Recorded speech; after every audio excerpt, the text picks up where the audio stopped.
Jovan Buha! Buha! Yo, I'm Jovan Buha, NBA reporter for Buha's Block, and welcome to the first episode of Beyond the Block, a new weekly national show where I will be going beyond my typical Lakers coverage, extending into the greater world of the NBA. And there was no one better to have on for my first episode than Jason Timpf of Hoops Tonight. Also someone I will be podcasting with weekly moving forward with the Lakers Collective starting on Thursday.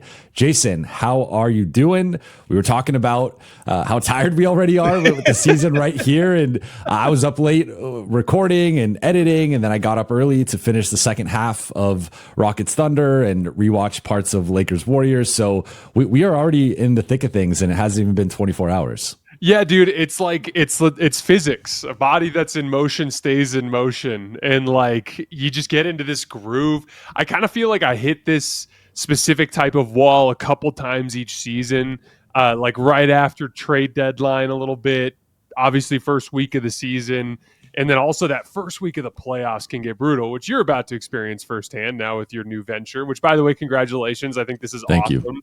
I'm super excited to see how this grows for you over the course of the next few years. I just think like, you love the game so much, and obviously you cover the Lakers, but you were meant to cover the whole league, and I think it's going to be an awesome new venture for you. But yeah, like, dude, last night kicked my ass. I'm not even going to lie to you. I got an afternoon nap on the docket today, and then we're going live again tonight, and we're going live again the next night. You obviously know the grind covering the Lakers. You're going to be working a lot of nights as well, so we'll get into it. We just got to get that body back in motion. You know what I'm saying? So. We will. And in the spirit of the new show, I want to start with an instant classic from last night. OKC-Houston on ring night. OKC wins 125-124 in double OT. We had Chet foul out, KD foul out, Amin Thompson suffer cramps. It was just an all-out war between these two teams, and a really fun game. Like, obviously, it was the best game last night, but I think it's going to be, if we're having this conversation in April, one of the 5 to 10 best games of the 2025-26 season. And to get that on opening night was awesome. But I want to start with OKC. So they're without J-Dub, which is, of course, a big blow for them. But they withstood every haymaker that the Rockets threw at them. The Rockets led for most of the final 3 quarters of this game, going into the 2 overtimes. But we saw in that third quarter, especially, like when OKC wants to ramp it up defensively, their fastball defensively is just at a level that I don't think anyone else can quite get to. They forced 22 turnovers from Houston. Then when they needed big baskets, they went to Shea and kind of saw that there's levels to the crunch time offense for both sides here. So what was your first impressions of the defending champs and just the way that they, despite everything Houston threw at them, were able to withstand that and win this game? Yeah, it's interesting because when you see teams on a title defense, typically, because Oklahoma City is, I think the broadcast last night referred to them as the second youngest champion in the history of the league. So they're younger. And you got to see firsthand how it looks different when you get a bunch of young dudes on a title defense versus an older group. You see an older group, often they'll be, they'll have their title, their trophy night, their banner night, their ring night spoiled because they'll come out a little lackadaisical. They don't have the same level of intensity. The other team wants to kind of go at them in a real way because the NBA never does the defending champ any favors on scheduling when it comes to opening night. They always like just set them up with some ass-kicking team that's going to be a problem. And I thought from the opening tip, the intensity was there. Like, obviously, they had their offensive lulls throughout the game that, in large part, were caused by Houston and the size problems that they present. And then I also think that Ime Udoka kind of translated a lot of the same things that we saw from Denver in the second round series in terms of a lot of zone, a lot of doubling, just basically forcing Oklahoma City to mentally process on offense. But that physical intensity was there from the opening tip. And I thought one of the most underplayed storylines of the game was just Lou Dort denying Kevin Durant the basketball. And there's some bigger picture things we can get into when we talk Houston later. Like, I do think they had some issues in preseason getting KD the basketball. But, like, Dort just denied KD, and he didn't get the ball very often. And Oklahoma City was able to take advantage of Houston's lack of ball handling by forcing a bunch of turnovers and getting out in transition. And so essentially my first takeaway was that the foundation that made Oklahoma City great last year is still there, which is that they are just in your jersey from the opening tip. They're aggressive. They're playing passing lanes. They force turnovers. They get out in transition. And my second big first impression was just Shai looks like he somehow managed to go up a level again. And, it's crazy. It kind of didn't seem possible given the kind of player that he was last year, which was this already 34 points a game, 33 points a game, whatever he was at last year on 60-something% true shooting. It didn't seem possible. But then he came into training camp, and in preseason, he was 20 for 24 from the field, went 7 for 7 on off-the-dribble jump shots. He was 5 for 5 from mid-range. He was just so locked in. And he comes out to start this game, and he's struggling a little bit with the double teams, had a couple sloppy turnovers. The zone was kind of getting him out of his aggression. But that second half was unbelievable from Shai. He just kept finding the seams. Like, one of the things that he did that I thought was super impressive was he just kept attacking in that semi-transition phase before Houston set their defense. There was kind of a sequence that I thought turned the game. Houston goes up 97-91 with a little over 3 minutes left. And it looks like they're in control of the game. And they just do a quick transition push, and Shai catches Şengün sleeping on Lu Dort. So Lu Dort's running up the right side, Şengün's on him. And then if Şengün is set on defense underneath the basket, Shai probably doesn't have a driving lane, but he just hits the gap before Houston sets their defense, draws a quick foul, hits 2 free throws. KD throws the turnover on the swing pass to Cason Wallace. They go down and score. All of a sudden, it's a 2-point game. And just like that, what looked like a game that was over was right back in their grasp because Shai just was relentless with that pressure. He knew because of the doubles, because of the blitzing and ball screens, because of the zone, he wasn't going to have very many opportunities to attack. So he just kept pushing in transition and finding those opportunities. And then frankly, man, that off the dribble shot making he showed over the top in the second half was absurd. The shot that he hit over Amen Thompson that tied the game, that 3 on the play that Amen Thompson got hurt. He hit a couple over Jabari Smith that were ridiculous. And then the smartest play of the game, that play at the end of double OT, KD comes out gambling and reaching and super aggressive. And so Shai doesn't do something stupid like try to shoot over him. He just pumps and gets KD off his feet and draws the foul to win the game. I just thought Shai looked magnificent in the second half. And if he goes up a level, dude, I mean, it might be over for the rest of the league. That's where I'm at. And the guy we haven't really touched on yet that I thought, especially in that first quarter, but even just throughout the game, what was the steady drumbeat for them offensively was Chet. And so he had 13 in that first quarter. He's coming off pin downs, looking a little KD-ish, if I dare say. And I thought he looked more comfortable with his jumper and just some of the off-ball actions that they were running for him. And if he goes up another level. And again, they didn't even have J-Dub tonight. It was on paper their second best player, and maybe Chet makes that more of a conversation, but not just their second best player, but also an all defense caliber defender. So I actually left this game. I did leave the game more bullish on Houston and their long-term standing in the West hierarchy, but also on OKC. This team is scary. They looked I thought Cason Wallace, you mentioned him, he looked better to me with just on both sides of the ball. He had a complete game, 14 points, 7 rebounds, 5 assists, 4 steals. He also looks like an all defense type guy. So this team is just frightening because, as you mentioned, second youngest defending champions of all time. And a lot of these guys are not even yet in their prime. So I think looking at J-Dub, Shai, Chet, Wallace, these guys should be getting better. AJ Mitchell, I thought, had a really good stretch there in the second quarter, and he gave them some really good minutes. So yeah, this team is 65 plus wins and in at least the Western Conference Finals. I think that feels like their floor right now. Yeah, how could you not be impressed by both teams? I mean, even it was the kind of game where both teams were presenting real problems for each other, and you were watching them both kind of overcome it in real time. You watched Şengün realize we can't get KD the ball. We've got to find a way to score here. And the work he was doing against Alex Cruz, I know we'll talk about Houston in a minute, but OKC got dealt a rough hand of cards there. J-Dub's out. You get a little scoring burst from Chet in the first quarter that you called out. But other than that, you didn't get a whole lot of shot creation from anybody else. You shoot extremely poorly. Synergy had them at 6 for 26 on unguarded catch and shoot jump shots last night. I thought especially in the second half, they got some really clean looks that didn't go down. Lou Dort down the stretch of the game had 2 like completely wide open ones that he missed. You have a lot of things that don't go your way. Shea misses some clutch free throws. But they just kept battling, and they just kept attacking, and they just present such a problem with their ball pressure and their off-ball denial that like you can hang on to the rope and take care of the basketball, and all of a sudden you just have a little stretch where it falls apart, and it's like all of a sudden Şengün's getting stripped by Caruso, and KD gets denied by Dort, and it leads to a turnover on a high post entry, and they're just running down your throat and finding these easy ones in transition. And like, one thing that I will say, one of the reasons why I was relatively low on Oklahoma City compared to some of my peers in the business, like I know that a lot of people viewed them as like a runaway championship favorite this year. And I know that last year, a lot of people viewed them as a runaway favorite. And I was more like, hey, I think this team is beatable. And I think Indiana and Denver demonstrated that.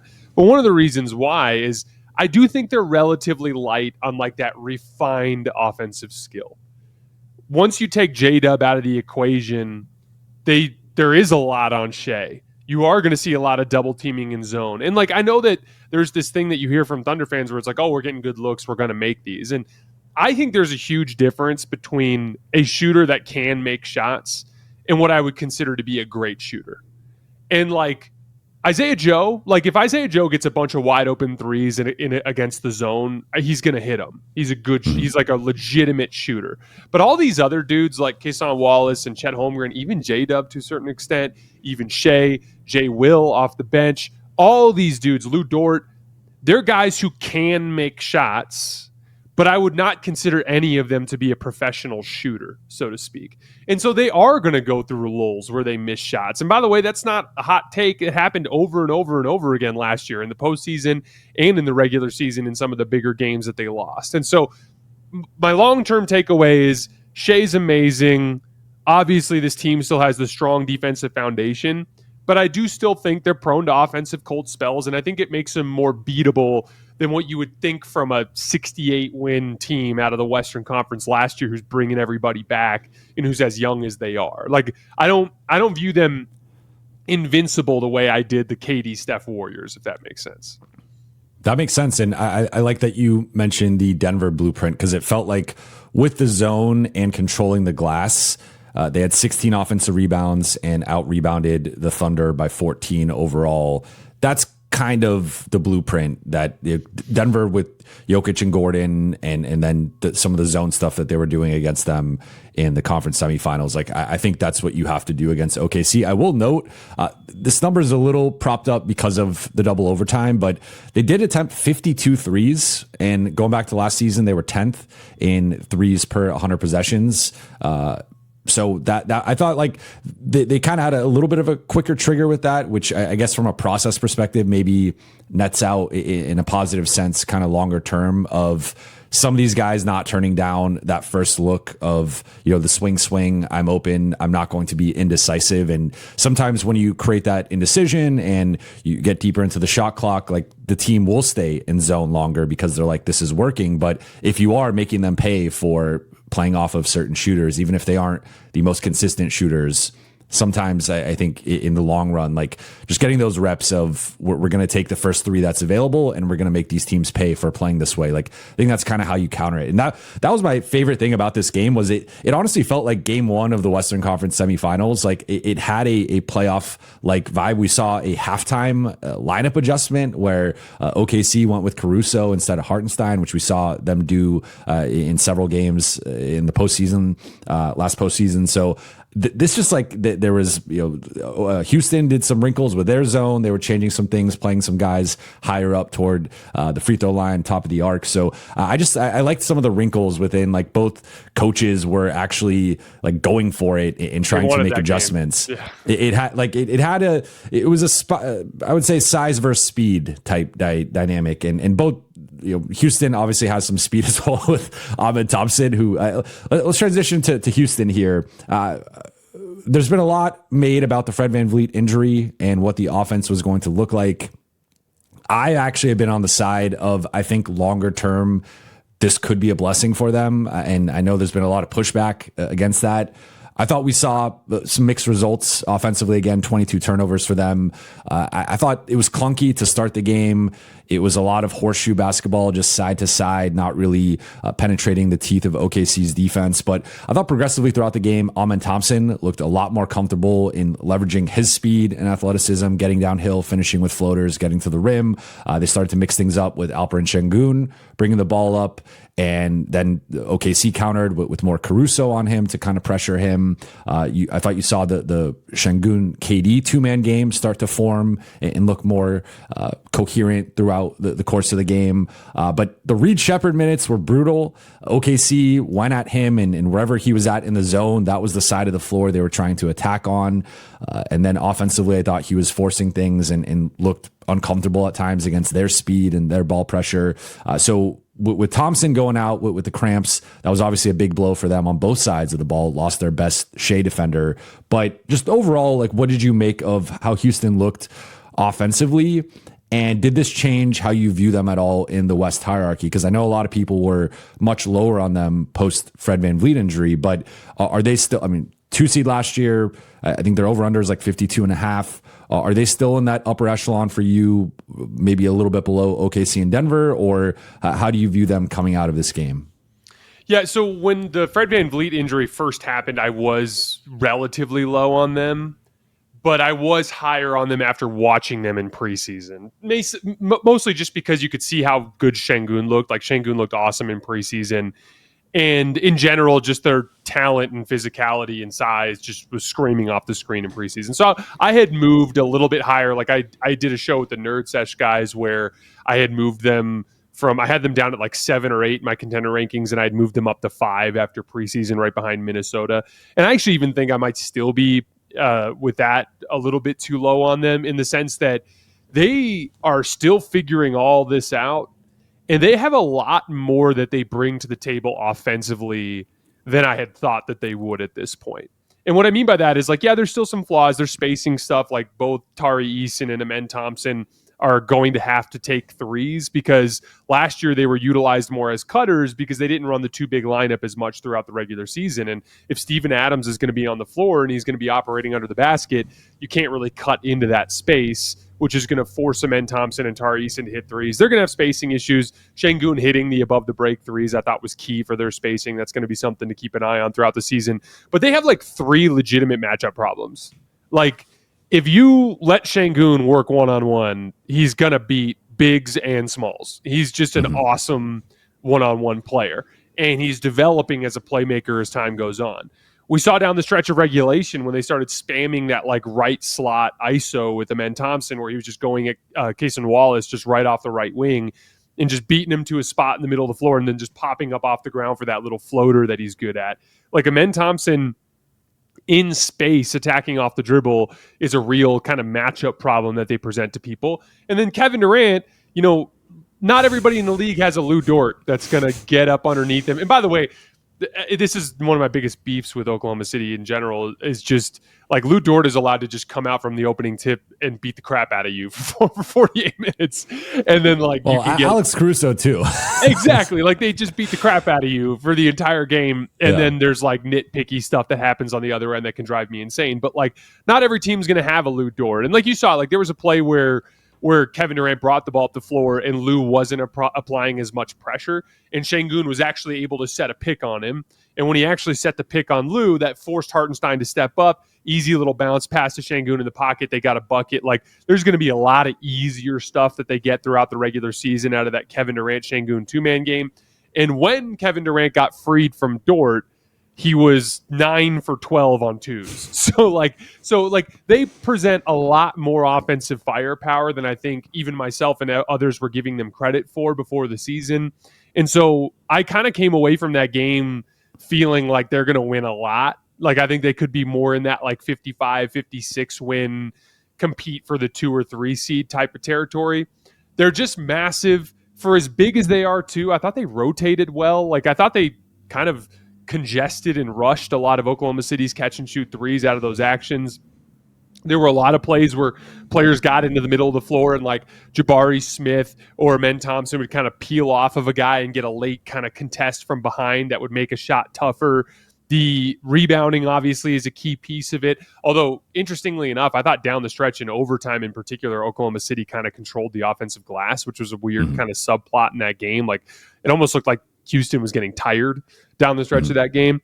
But they're just really damn good, man. It's super kind of clunky and ugly at times. And for all the talk about the Dort denials, like again, I watched a preseason game against New Orleans where they couldn't get the ball to KD too, just because the ball handlers are just not accustomed to running a team. And if you're accustomed to running a team, you think get the ball to Kevin Durant. But like there's a lot of that'll get worked out over time. But I came away really impressed by them. And I think they look early on like they're still on that tier with Oklahoma City and Denver to me. I agree. I think they're the third best team in the West. I was on clear kind of them versus Minnesota for me, 3-4 in some order. But I think coming out of this, like, I mean, because this was the biggest test you could face on opening night was this OKC defense, and they forced 22 turnovers, and it still went to double overtime, and they still had a real chance to win this game. I think the big thing now that is for me the biggest difference between last season and this season for them is they have a fail-safe. Like when they could get him the ball, they have a fail-safe option in a Kevin Durant, turnaround jumper somewhere in the mid post or the elbow area that they just did not have that reliable, like go-to offensive weapon in a half-court setting consistently. I also think like Şengün to me looked like an All-NBA second team type guy, 39 points, nearly had a triple-double, hit 5 threes. He was awesome. Amen Thompson, again, as I said earlier, like I thought he started to look more comfortable. It's going to be a learning curve for him being a full-time point guard / lead ball handler for a team with championship expectations, right? But I thought he started to look progressively more comfortable. Jabari Smith was a guy who just this utility type player who did a little bit of everything. I thought the cutting, the shooting, the rebounding, like the defense in the zone. I thought he was a big part of their success. And we haven't mentioned yet, like they were without Dorian Finney-Smith, who I was starting to look at. I didn't come away like super impressed with Tari Eason. I mean, it was one game or Josh Okogie and just thinking about potentially slotting DFS in that. Those minutes, and like we saw what he did for the Lakers last year in small ball looks and allowing them to, you can still stay pretty big with like Smith, Durant, Finney-Smith, Şengün, and Amen Thompson. Like that could end up being long-term their best 5-man lineup. And they can have multiple looks of going two bigs or going, again, downsizing from 7-foot Steven Adams to like 6'7", 6'8" Dorian Finney-Smith. You're basically keeping that same average size of, I think there was 6'10", which they listed Kevin Durant a little bit shorter than he actually is. So like their average height with that starting line was probably 6'11", which is just insane. But I came away really impressed with their ability to withstand all OKC threw at them. And again, like with more, I think this matchup deeper into the season, J-Dub will be back, but I think Houston with more reps together against different types of defenses, different types of teams, like they'll be in a better place. And I think that the 22 turnovers, that number will be a bit lower. Anything else with Houston before we move on to Lakers Warriors? I think Kevin Durant's got to be pretty excited. Like he's got to feel like he can beat. He's got to feel like he's got a chance to get this job done this year with these guys. I mean, like I guarantee you could kind of see some of his frustration on offense on specific plays, especially with guys like Tari Eason, where like there was a missed extra pass or a missed opportunity to get the ball to him, and there is so much room for improvement for them on the offensive end, and the defense and the rebounding already looks so good that like Kevin Durant's got to be, his eyes got to be lighting up. He's got the opportunity of a lifetime here, and obviously a title for him in Houston would be transformative for his legacy as well. Yeah, that would change the legacy conversation with KD. Like he might if that happens, I think he has one of the most complicated legacies in NBA history. He probably already does, but that takes it to a different level. Let's transition to Lakers Warriors, a team that we are both pretty familiar with. So Lakers lose 119-109 on opening night. Let's start with the Warriors, and then we will close things with the Lakers. So from the Warriors side, Jimmy Butler, 31 points, 16 for 16 at the free throw line.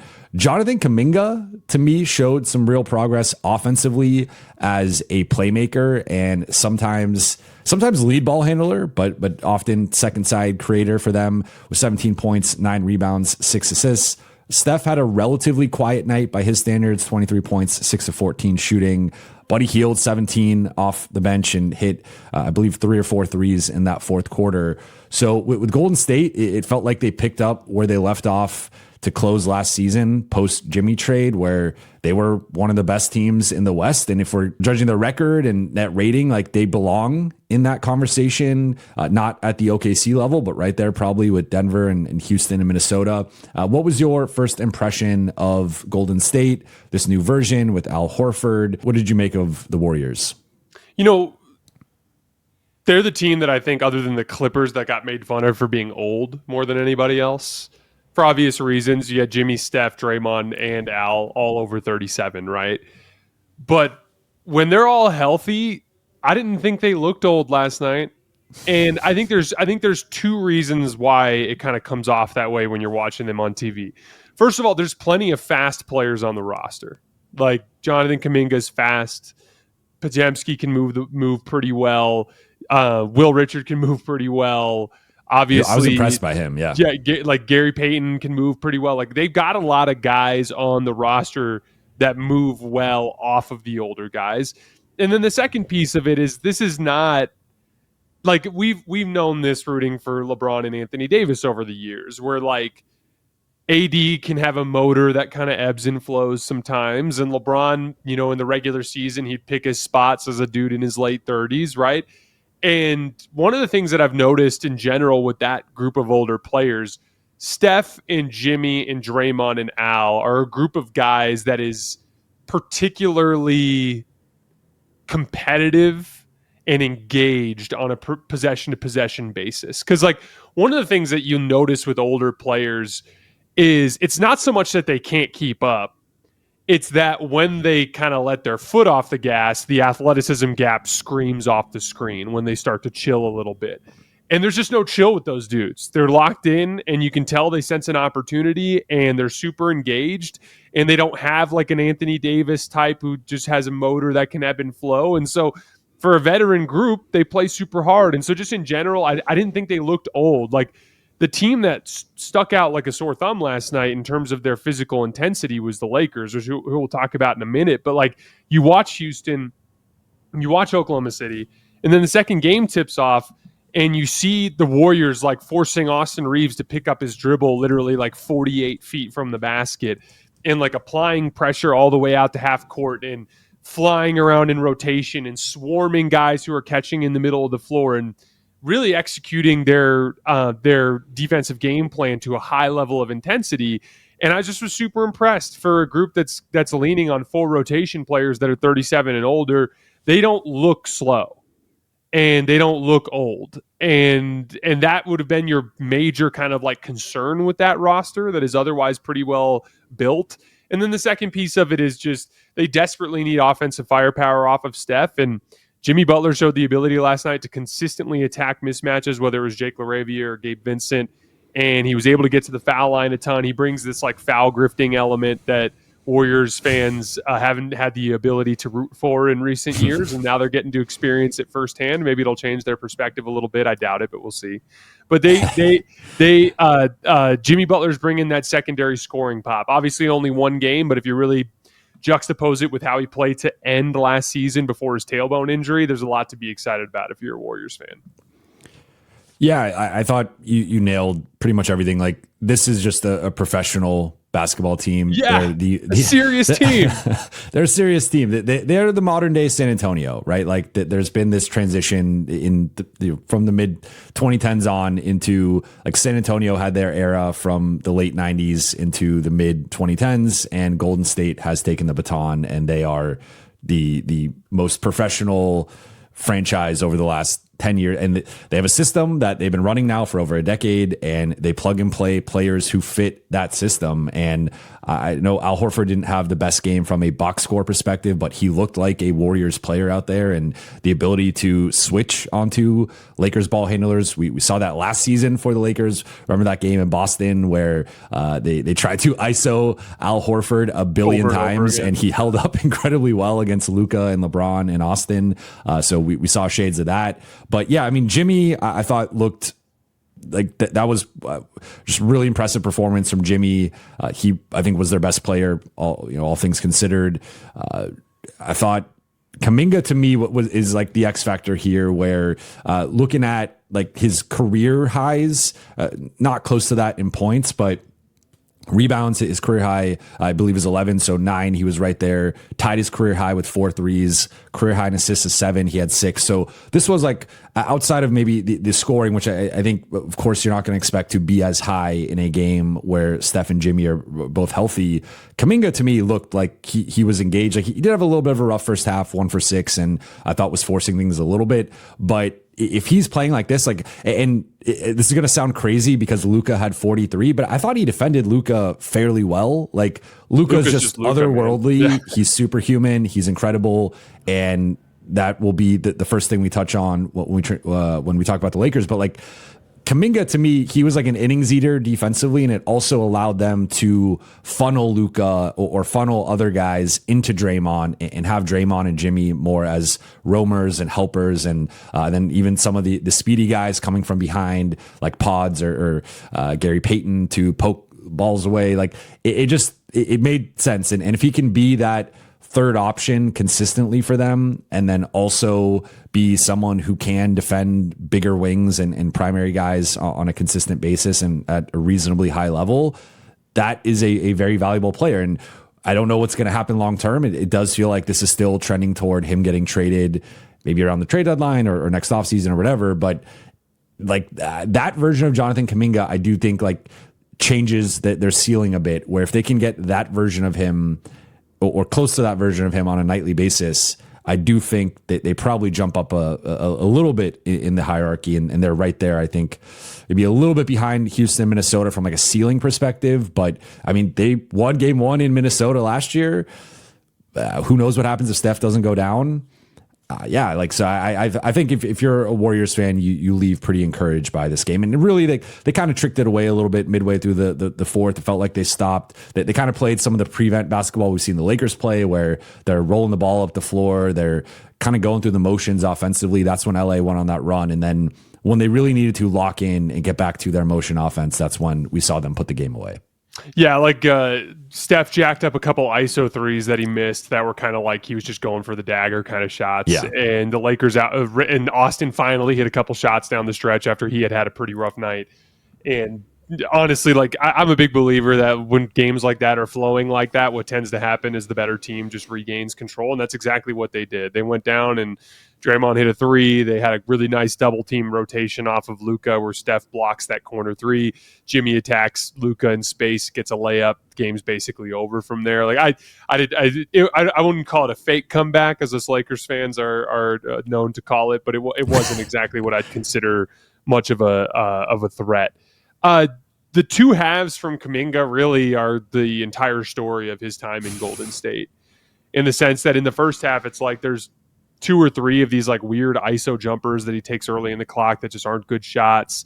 There's a play where he like gets an offensive rebound and could easily just dunk the ball, but instead he tries to like cock it back for a highlight and misses it off the back of the rim. There's just kind of the classic Jonathan Kuminga, just make quick decisions and play simple basketball, but he's kind of getting away from that. But then the second half was everything that you're hoping for him in a Golden State Warriors jersey. They come right out and they immediately start spamming 3-man action off the right side. They run like a split cut action where he gets a 3 off of a Steph cut. And again, it was the right read. He kind of just popped out of it and he was wide open, took it, knocked it down. They ran like a zoom action on the next time down where Steph came off of the pin down and Kuminga slipped past Rui, and Draymond hit him on the back cut, and he gets an easy layup, hits a couple of kick out threes after that, and it's like, really, that's it. Like, quick read and react decisions and knock down your open catch and shoot threes, and suddenly you become a player that brings a ton of value, because he is going to have his opportunities throughout the season to be aggressive as a one-on-one player when conditions are right. And when you are a secondary attacker like that, when you're leading bench units, they expect you to be inconsistent. There's really not a guy like that in the league. That's like the best version of it right now for the Lakers is Gabe, right? And we all know Gabe's going to have nights where he hits 5 threes and games where he goes 0 for 7 from the field. And Malik Monk in Sacramento is going to have games where he goes for 25 and games where he goes for 11. Like that sort of thing is fine. The biggest problem is if you're going to be making over $20 million, you need to be able to play in their best lineups. You need to be able to be a guy that they can put on the floor to close games. And if you're going to be that guy, you have to be able to read and react in Golden State's system, and you have to be able to knock down open catch and shoot threes. And so I thought that second half was certainly a step forward, but the story is going to be, if Jonathan Kuminga is going to end this season in a Warriors jersey playing a significant role, it's going to look more like that second half. And if he's going to be wearing some different jersey and there's going to be new talent joining the team, it's going to look more like that first half. And that really is going to be the place where the path bifurcates. For what it's worth, I just looked it up, but a big storyline last season for the Warriors was Steve Kerr's distrust with the Butler, Draymond, Kuminga trio. And obviously they started last night, but they were plus 10 and 17 minutes together, and they had struggled going back to last season, and that was part of why Kerr didn't really want to play that lineup. He was asked about it pregame and said he was like non-committal about testing it out. He was like, I'm going to try it, but like there's no guarantee. I think that the framing was more so like, do you have to just kind of play that lineup and like let it figure itself out and sort of deal with the lumps with it? And he was non-committal on that part, but he started it. They played 17 minutes together and they were plus 10. So at least like the first returns on that trio were positive for one night. Let's talk about the Lakers. We buried the lead here. We've gone 37 minutes in, and we have not yet really talked about the Lakers. So the story, we have to start with Luka Doncic. 43 points on 17 of 27 shooting, just 2 for 10 on threes, hit both of his threes in the first half, which meant he went 15 for 17 on 2-pointers. And he was dominating the middle of the floor, just getting to these little pull-ups and floaters and a bunch of and ones. Like, like he had the one where he just kind of flung it up there, it falls in. Even Steve Kerr, I was in different seats for the game, and one of the advantages of the seats I was sitting in was typically I'm on the baseline and I'm kind of diagonal. So the stanchion is taking up at times like almost half of the court, especially when the ball is like kind of near the Lakers bench. So I was actually sitting where the radio and TV broadcast records from. So it was basically like watching a game on TV, but in person. So I had a vantage point of both benches and just like the full picture of the game.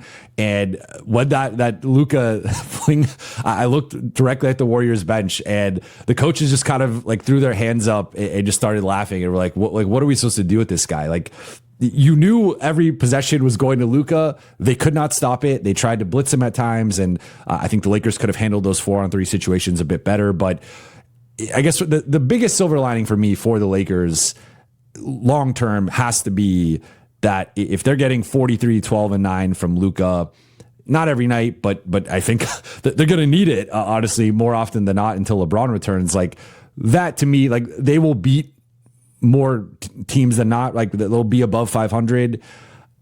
Still against the elite teams, you need more collectively from the group. But I thought the way that Luka looked, like all the offseason talk about his body transformation and how he played at Eurobasket and all this stuff, like that was nice, but we needed to see it in the regular season, and we saw it, and he was just as good, if not better, than we expected. So I guess to just kick things off with Luka, like what were your impressions of him? What did you see that he was doing differently at all? And how does that factor into how you project the Lakers currently? Yeah, no, it's interesting because when you started to talk about the Lakers in the big picture this year, there were all these things that they needed to break right? Like you needed Marcus Smart to be healthy and to look good. You need LeBron to be healthy and to play like a second team All NBA player. You need Austin Reeves to improve as a catch and shoot player. You need Jared Vanderbilt to make improvements as off ball scorer. There's all these like different things. There's like a half dozen things, right? But one of the big ones is like you need Luka Doncic to get back to being Luka Doncic, and like. All those other things went the other way. That's another discussion that we'll have here in a minute because, like, I'm not sure a single one of those broke positively for the Lakers in the last month. I just had a flashback of Jared Vanderbilt airballing a corner three, dribbling the ball out of bounds on a 2-on-1, and then picking up a technical foul all within like 15 seconds. Oh my god, dude! Yeah, I rewatched it this morning. It was brutal. But one of the big ones, the one that I can't put this any more simply. We never saw anything remotely close to this from Luka Doncic last year. Not even close. And like part of it is a testament to how great Luka is because I think he still averaged like 28, 8, and 8 last year, and like he shot the ball pretty well from three, reasonably well from three, and he obviously passes the ball extremely well. But like, frankly, I was kind of disappointed in Luka last year. Now I came away from it realistic, knowing that it wasn't the ideal set of circumstances for him. Like he was coming back from a calf injury. He was clearly out of shape. He was clearly out of rhythm. He was tossed into a system where he hadn't had an opportunity to really practice with the guys. Like I understood all of that, but like this was a player that didn't look anything like the guy that I saw take the Dallas Mavericks to the finals in the previous year. And so I was really curious to see like just how Luka would look this year. And like I was just it was like it was like a religious experience watching him last night because you're literally just as you're watching him, you're like, this is the guy. This is the guy when you got the Shams tweet at the late on February 1st last year that you're thinking like, this is the guy that can like literally transform the fortunes of a franchise because there was this ability to consistently just get into the teeth of the defense that he never showed last year. He didn't have that like change of pace, like downhill kind of verve that he had that we saw last night. He didn't show that at all last year. Like this is a guy that kicked Jaden McDaniels' ass in the 2024 Western Conference Finals and struggled mightily with him in the first round series last year. And so I kind of needed to just see that from him. And last year, one of the big things that stood out to me was if you looked at the data from 2024, he was like over 50% in like 52 to 54% range on jumpers inside of 17 feet and floaters. Basically all that short range scoring that you're mentioning, the stuff he was, what did you say he was, like a 13 for 15 or whatever? 15 for 17. Yeah, 15 for 17 on those like short twos. That wasn't there last year. Last year he was like in the mid 30s on floaters and mid 30s on the short mid-range pull-ups. And so he had to demonstrate that he could do that again. And clearly a big part of it was just his ability to get defenders out of position, which he wasn't able to do last year because he couldn't move very well. I also thought like there were some defensive mistakes. He had a play where he got back cut by Steph for a layup. He had a play where he got beat by Jimmy Butler late on a drive. The off-ball actions gave him problems. Couple off-ball actions. And by the way, on those off-ball actions, I rewatched them this morning. He was clearly expecting switches and there weren't switches. Mm-hmm. So I don't know if that is which has been an issue for the Lakers all preseason. Like exactly. Their switch communication off-ball has been terrible, which is why I was concerned going into this game because no team tests your off-ball switching ability quite like the Warriors. Exactly. Like there were 3 or 4 of them where like Luka was running with his man and Steph was like the screener, and he would be clearly expecting Marcus Smart or Gabe Vincent or whoever it was to take his man as he would switch on to Steph, and then all of a sudden it would just get botched and then there would be a wide open man. And so like I think there's a good amount of like schematic sloppiness from the Lakers that is to blame there. I generally thought Luka was good last night. I thought his closeouts were pretty sharp. I thought he was good on the defensive glass. He held up in switches relatively well. Like Jimmy got him late, but he held up on Jimmy several times. He held up on Horford on a switch. He held up on Steph on a switch several times. Like I thought Luka looked fantastic. And that's like a good spot to start because it's all bad from there. But Luka, like if there's one giant, like you can't, to put it very simply, I said this summer that I thought he was the second best player in the world. And my reasoning was pretty simple. It came down to three things. One, the season prior, he scored every bit as effectively as Shai Gilgeous-Alexander did. He actually scored a little bit higher volume on like 61.5% true shooting in 2024. So I'm like, he's every bit the scorer that Shai is, and he showed it again last night as he just is barbecuing every single Warriors defender every single time down the floor. Two, he is a substantially better playmaker than Shai. For every time in Shai's career that he's had 10 assists in a game, Luka's done it 8 times. This is an entirely different level of playmaking talent.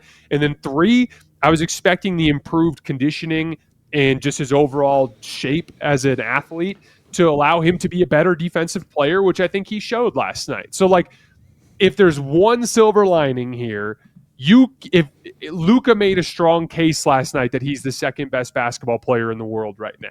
And so if he's playing for the Lakers, you've got a strong foundation. But as we're about to get into, the Lakers have a lot to work on. There was a moment in the second half where I was like, I feel like anytime Luka is not finishing the possession, it's a failure for the Lakers, because it felt like, again, especially inside the arc, he just was not missing shots. And it was like, can he just shoot every possession of this game in the second half? Like, that's the Lakers' best offense, which brings us to the rest of the group. And I will say, like, I felt everyone to a man was relatively underwhelming. Like, I do think, I thought Marcus and Jackson had some good moments off the bench, and Austin, from a statistical perspective, 26 points, 9 assists, 9 of 16 shooting. But I also look at 1 for 5 on threes, 7 for 10 on free throws, and a team high 5 turnovers. And those are all three areas where I thought the Lakers lost this game. And a lot of his scoring came in the fake comeback. Yes, but 61% on free throws. Like, the Lakers missed 11 free throws in a game that they lost by 10 points. They had 19 turnovers, which Golden State nearly matched them with 18, but 19, including 15 in the first half. That's just far too many turnovers. And it's amazing they're only down by 1 point despite turning the ball over 15 times in the first half. And then the three-point shooting, 8 for 32 on threes, 25%. Golden State hit 17 threes, shot 43%. So those were all swing factors that went decidedly in Golden State's, I guess the turnovers are close, but to me, like, if you are matching Golden State in turnovers, like, you need to win the possession game somewhere, and the Lakers just didn't. A big thing we talked about last season consistently was like just advantage creation and winning the margins, and like they just didn't do that enough outside of Luka going supernova. So you mentioned these other factors of LeBron has to be healthy. They really missed him last night. That was like my biggest takeaway of all. LeBron's good at basketball. You mean they're not actually better with him off the floor, Jovan? What are we doing? You'd be here? surprised at some of the takes with some people. Like, I will say I'm a little bit more concerned with the stretch here of, again, Sham said today that LeBron is going to be out until at least mid-November, and it might go a little bit past that. So we got 3 more weeks of no LeBron, and they're not going to play the Warriors every night. Sometimes opening night games can be a little weird. Guys have nerves. It's the Lakers spotlight, whatever. But they played the Timberwolves twice in the next week, and they got a game at Memphis, and they got Portland a couple times, who's a feisty group. They got San Antonio. Then they got a tough road trip in mid-November where it's a 5-game trip at Atlanta, at OKC, and at Milwaukee. So, like, it's a relatively easy schedule, especially in comparison with, like, they've had murderers row schedules to start the last few years. So, like, in comparison, it's a little bit easier, but without LeBron, like, they need to make some real progress here quickly. And I felt a lot of the concerns that I had with them in the preseason translated with the defensive communication, just not looking like they're on the same page at all. They've shifted things from being a switch heavy team to playing more drop coverage. And that has had very mixed results, to put it kindly. Offensively, they will run. They'll go through these stretches where they run these beautiful, intricate actions, and then it just devolves into high pick and roll, ISO ball, and can Luka and or Austin be great and just beat their man one-on-one? So to kind of put Luka to the side for a second, with everybody else, what did you see and what needs to change for the Lakers going into a big game for them on Friday against Minnesota, a playoff rematch, a game that they need to get up for? Yeah, so this is where I want to go a little bit more optimistic before we go into some of the details, because, like, you're right. The schedule it's got a lot of winnable games. Like there's the 2 Minnesota games and there's an Oklahoma City game. I keep looking at November 23rd as like the 15 game mark where you can kind of imagine LeBron coming back there on the 25th. I can't remember who they play that game, but Clippers. Looking at it, yeah, it's like a reasonable target date. Like if we get LeBron back by the 25th, you've got 15 games there where, 14 games left now, I suppose, but 3 of them are going to be really tough. Like it's going to be really hard for them to beat Minnesota without LeBron, and it's going to be really hard for them to beat Oklahoma City on the road without LeBron. So like there's 3 losses in there that they're going to be really tough to turn into wins. But every other game on the schedule outside of that is a winnable game, in my opinion. Like they're good teams. Like all those teams are good. I'm glad you pointed out Portland's feisty. Like Charlotte can cut you to pieces on defense if you're not locked in. The Spurs, I know I'm not as high on them as a Western Conference threat, but if you don't play good basketball against them, you'll lose. The Hawks are a team that I don't view as a playoff threat, but I view as a very good regular season team, and I think that they could be tough to beat. But all those games are winnable, and so if you clean up these things that we're about to talk about, there is an opportunity here to go 9-7 or 9-6 in the first 15 games and give yourself a reasonable fighting chance to survive. But all these things have to flip. So for starters, I thought the Lakers stuck out like a sore thumb last night in terms of just their defensive physicality. Every one of the other 3 teams we watched was pressuring the hell out of you and making you feel uncomfortable from the start of the game. The Lakers just don't do that.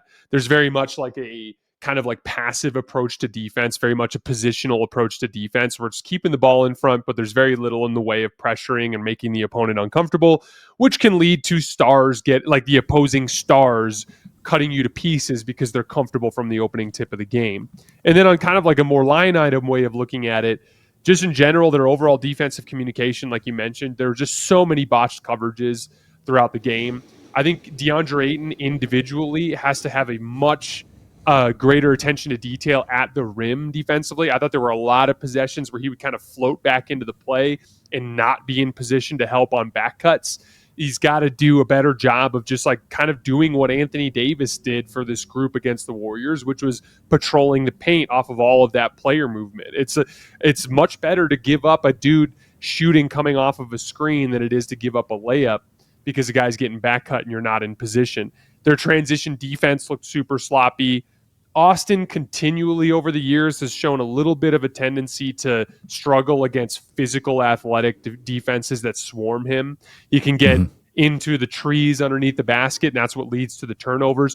I thought one of the big things that Austin struggled with was he was picking up his dribble early and throwing the pocket pass early, and that was what was leading to the turnovers. But a big part of it is because they're in his jersey, and he's not meeting that physicality. He's retreating from that physicality.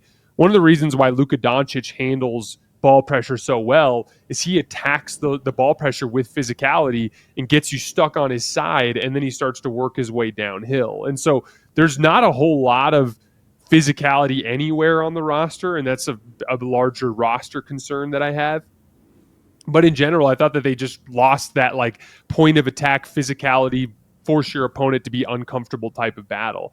And then there's all these like little specific things like Marcus Smart, just like in preseason, did a lot of good, but his struggles to knock down catch and shoot jump shots continue to be a problem. Like Jake LaRavia, I think he needs to hit more shots. If he's kind of slow and he doesn't provide a ton of other impact, he needs to hit his open shots.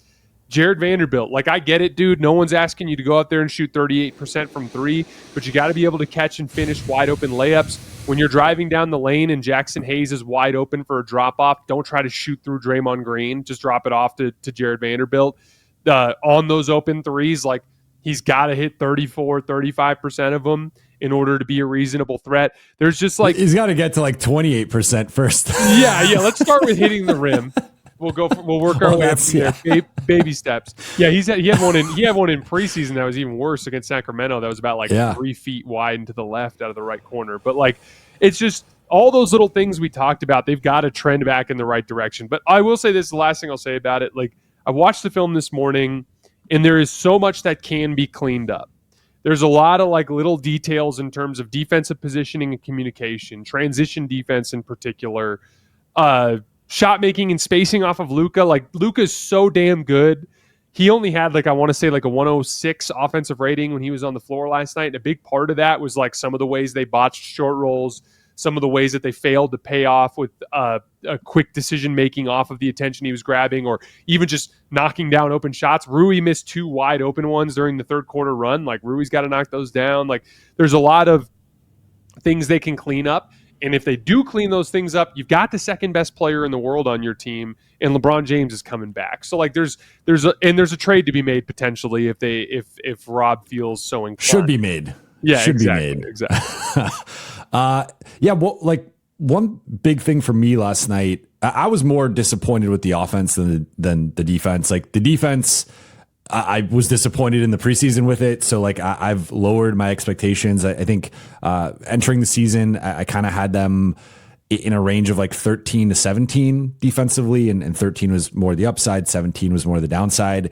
I've shifted that back probably more into like the 17 to 22 range, and you could still be a pretty good team if you have a top 5 offense. If you're like 17th, 18th in defense, if you're getting into that 21, 22 range and you're like 10th, 11th in offense, that's where you start to get in a problematic zone in terms of your ratings and your net rating.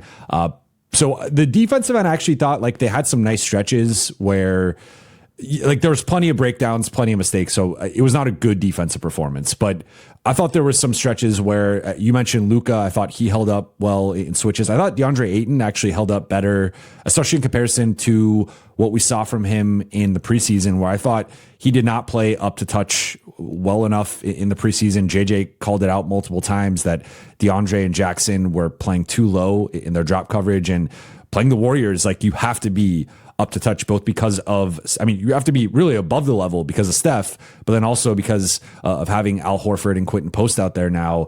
They have pick and pop bigs that if you're too low, it's a harder rotation to make. So I thought DeAndre Ayton did better in that. I agree that some of the off ball stuff, he was not protecting the rim at the way that you want him to. But defensively, I thought there were some things to, in general, like the physicality.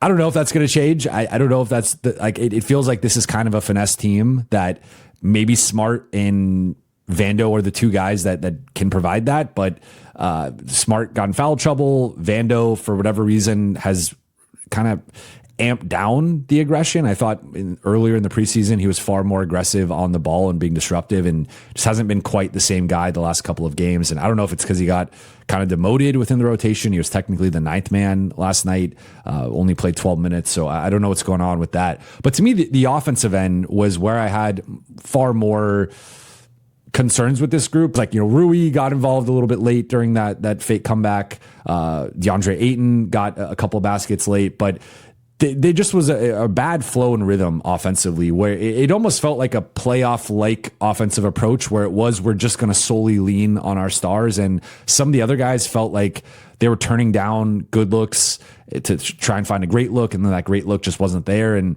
I would like to see it fly a little bit more with some of their role players, where you have a balance there, right? You don't want to be just jacking up shots for the sake of it. But I think kind of what we were talking about with the OKC earlier, where sometimes if a team's playing off you, you got to take the three and you got to keep them honest and at least be a threat out there. Felt like the Lakers were like they were shrinking a little bit offensively at times, where it felt like if it wasn't Luka or Austin, guys just didn't really want to be involved. And I would like to see that change, because they have a lot of firepower, and I don't feel like we've seen that click yet. Yeah, one of the things that Golden State was doing, which I thought was really smart, is they were on those blitzes. They were getting up to the roll man from the weak side, and so the skip was open. And Luka continues to be the only guy on the team that sees that pass, and that's why he generated so many of those like complete wide open, like unguarded threes on those skips. But I thought Austin in particular really struggled with that, where like he's even on the plays where he's throwing the pocket pass, it's like he's drawing 2 defenders, but they're tagging up to the pocket, and there's an opening on the skip there. And I think in general, there's like a little bit of like there's like a step slow in the reads on some of the on some of the aggression that Golden State is showing in the middle of the floor. Golden State has always been like this, and a large part of it is because they're so good at closeouts. Like Golden State consistently over the years has been a team that I've thought throws the best closeouts in the league. They're just super, super sharp with it. And they're going to overplay the middle of the floor. And there's a lot of like kind of forcing things in the middle of the floor. Austin Ayton, a lot of like forcing things in the middle of the floor when there were kickouts available. And I think there's a certain amount of like that can manifest in the lower shot attempts for the guys that you're trying to keep involved. Like they should be generating more open catch and shoot looks against the coverages that Golden State was showing, and they just weren't doing so. Yeah, and I mean, looking at the I like that you mentioned the processing, because it felt like they were a step slow, and there was just a lot of unforced errors, but and JJ called them self-inflicted wounds, which is a term that he loves to use. But I also thought just like the speed. I mean, to kind of get back to, you mentioned it earlier that they looked unathletic or slower, just not capable of matching up physically. Like that stood out a bit, and it wasn't just the actual like physics of the game. It was the processing at times, where Golden State is like this well-oiled machine. And I guess you could bring up the continuity. I would also bring up some of the missed opportunity with the preseason with the Lakers and this group. Like that was so after every game, when I go live, I have an overarching thought, which is like my big picture thing. And I started it with, they missed LeBron, which we suspected, but like it was very clear that having LeBron out there, this is a totally different game, in my opinion. But number two, like this group is just a work in progress on both sides of the ball, and they're gonna need to, like, there needs to be some patience with that. I think it's gonna, like, I think they're probably gonna lose on Friday to Minnesota, and then they have a very winnable game at Sacramento on Sunday. They need to have a certain level of urgency, of course, because you don't want to fall into a hole where you're like 2-5 or something without LeBron, and then trying to make up that ground in the West. But I think, as much as Laker fans might not want to hear this, that there needs to be a little bit of patience with this group as they figure it out. The hope is that Luka and to a lesser extent Austin can be great enough to carry this group as they figure out those lumps on both sides of the ball. Yeah, like they're a work in progress. That's fine. I still believe there's a ceiling in here. I mean, like, I was literally thinking about it last night. Like, LeBron basically took this same group of guys and was just racking up wins in the middle of last season, right after the trade deadline and right before the trade deadline. So, like, there's certainly plenty of reason to be optimistic. Luka looks fantastic. LeBron doesn't have to, like, LeBron can channel his abilities alongside that version of Luka in a way that is really impactful. There's a lot to be optimistic about. But again, in this Western Conference, 2 bad weeks can be the difference between the 3 seed and the 7 seed. And so there's just not a lot of margin for error. And that's why I was a little pessimistic with what I saw last night. Yeah, and good news for the Lakers is they are getting LeBron back, likely at some point within the next month. And I think if they have LeBron, they win last night. I think, like, we've seen LeBron's success. No one knows the Warriors as well as LeBron, and he's been a bully ball destroyer, and he has fared well against them. And I think that's been a big reason why the Lakers have won at about like a 55% clip against the Warriors over the last few years. So, but Jason, I appreciate the time. Thank you for being my first guest on Beyond the Block. Other than Hoops Tonight and the Lakers Collective, which is dropping tomorrow at 10 a.m. Pacific time, we are going live on our new YouTube channel, which will be linked in the show notes. Anything you want to plug before we get out of here? No, man. I mean, that's it. Hoops Tonight. I'm super excited about Lakers Collective. That's going to be a fun thing. Obviously, it's going to be great to work with you consistently, but also Trevor, and to have like a new thing that we're building. I also think it's just a cool format for us to check in with the Lakers. But yeah, the Hoops Tonight on YouTube and wherever you get your podcasts. You can follow me on Twitter at @JasonLT. Congratulations on the new venture, man. I wish you the best of luck. I'm a big believer in this idea. I think it's going to work really well for you. And let's get back to it. We got another night tonight. Appreciate it, man. Well, thank you all so much for watching and listening. For those watching on YouTube, please be sure to hit that subscribe button, turn on channel notifications, and like and comment on this video. On the road to 50K subscribers by the end of 2025. Let's make it happen. And for those listening on Apple Podcasts, Spotify, or your podcast platform of choice, please be sure to follow, download, and leave a 5-star review. I'll be back tomorrow. I will talk to you then.